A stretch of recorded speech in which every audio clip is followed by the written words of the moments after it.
Uwo basanze yapfiriye mu kabari TV na Radio 1 byamenye ko ari umusore w'imyaka 35 witwa Semahirwe Shabani waje mu Byangabo aturutse mu kagari ka Rungu mu murenge wa Gataraga mu karere ka Musanze. Abaturage bavuga ko yaramaze iminsi 2 mu kabari ariho yibera. Kuri uyu wa gatandatu batungurwa no kumva ko yapfuye.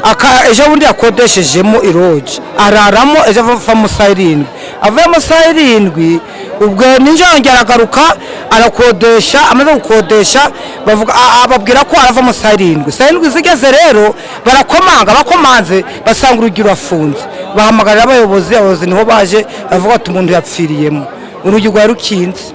Abaturage bavuga ko basanze ari mu mugozi yapfuye ku buryo bakeka ko yiyahuriye muri aka kabari kitwa Karongi karaha mu mudugudu wa Kabaya akagari ka Gisesero mu murenge wa Busogo mu karere ka Musanze. Tukumva ko yimanitse muri parafo akiniga yayinigishije umugozi yapfunditse muri parafo arangije awishyiramo arerera. Amakuru nyine nayo tumenye nako twageze hano tuve mu muganda tutumva ko umuntu ngo yiyahuye ngo akwaguye muri roji ngo mushambure.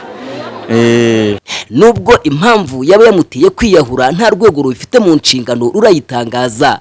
Amakuru aturuka mu baturage avuga ko uyu musore w'imyaka 35 wasanzwe mu mugozi yapfuye yaramaze iminsi 2 agurishije inka 2 amafaranga aza kuyanywera muri aka kabari. Abaturage bagakeka ko amafaranga yaba yamushiranye agafata umwanzuro wo kwiyahura. Ari kuvuga ngo yagurishije inka 2 ngo ari gusangira n'indaya ariko ntago twamenye uko byagenze abonye amafaranga ashize ariyahura. Manzi Jean Pierre uyobora umurenge wa Busogo aha mu karere ka Musanze yahamirije TV na Radio 1 amakuru y'urupfu rw'uyu musore bivugwa ko yiyahuriye mu kabari.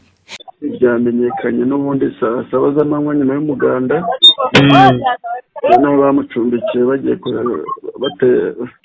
bamutegereje baramubura barakomanga ntibamubona. Saba ko bakoresha uburyo bwo kumenya niba yaba arimo barungurutse basanga yimanitse. Yakoresheje umugozi yakoresheje ishuka yayikoze n'umugozi awizirikamo ariyahura.